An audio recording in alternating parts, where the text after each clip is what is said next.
Hello everyone, কেমন আছো সবাই? আমি দেবযানী। আমার আরও একটা ভিডিওতে তোমাদেরকে ওয়েলকাম জানাচ্ছি। আজকে আমি বানাচ্ছি বার্ন্ট গার্লিক জিরা রাইস। তো এই কড়াইয়ের মধ্যে আমি আগে সাদা তেল এবং ঘি দিয়ে, জিরা দিয়ে, বেশ অনেকটা রসুন এবং একটুখানি আদা দিয়ে ভালো করে ওগুলোকে ভেজে নিয়েছিলাম। তারপর পেঁয়াজটাকেও ভালো করে ভেজে নিয়েছিলাম। এরপর আমি যেই ভাতটা করে জল ঝরিয়ে রেখেছিলাম সেই ভাতটাই কড়াইয়ের মধ্যে দিয়ে পুরো ভাতটাই ঢেলে দেবো। তারপরে পুরোটাকে আমি ভালো করে মিক্স করে দেবো। এটা আমার ফার্স্ট টাইম ছিল এমনি একটা রাইস বানানো। ভাবলাম দেখি কেমন লাগে খেতে। তো সত্যি খুব ভালো হয়েছিল খেতে। তোমরা যদি এর সাথে চিকেন চিলি বা একটু চাইনিজ কোনো আইটেম দিয়ে যদি খাও এই রাইসটা, কিন্তু মন্দ লাগবে না।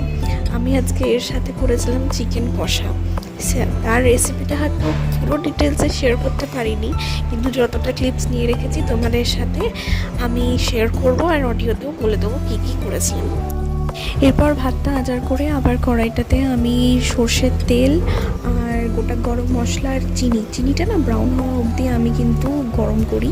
তারপরে এই পেঁয়াজ দিয়েছি আর একটা মশলাও বেটে রেখেছি, সেটা হচ্ছে আদা, রসুন, লঙ্কা, গোলমরিচ, লাল লঙ্কা গুঁড়ো এবং একটু পেঁয়াজ।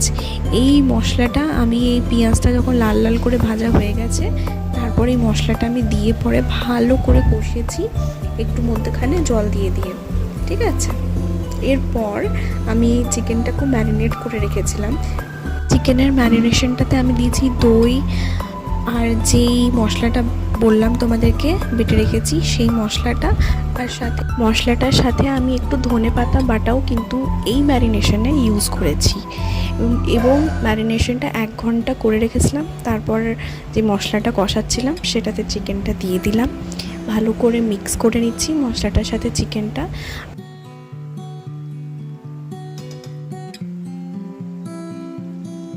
চিকেনটা আমি কষাতেই রাখবো, আর যেরকম চাইনিজ টাইপের যে রাইসটা করেছি তার সাথে ঝোল মানাবেও না, তাই একটু কষা কষা চিকেন আর এই বার্ন্ট গার্লিক জিরা রাইস। তো আমি গরম জলও করে রেখেছিলাম, গরম জল দিয়ে দিয়ে আমি কিন্তু কষিয়েছি, আমি ঠান্ডা জল দিইনি। গরম জল দিলে কিন্তু স্বাদটাও বাড়ে রান্নাতে, তাই গরম জল দিয়ে দিয়ে ভালো করে কষিয়ে লাস্টে যখন মাংসগুলো সিদ্ধ হয়ে গেছিলো ঘরে বানানো গরম মশলা অ্যাড করেছি, অ্যান্ড বাস আমার রান্না রেডি।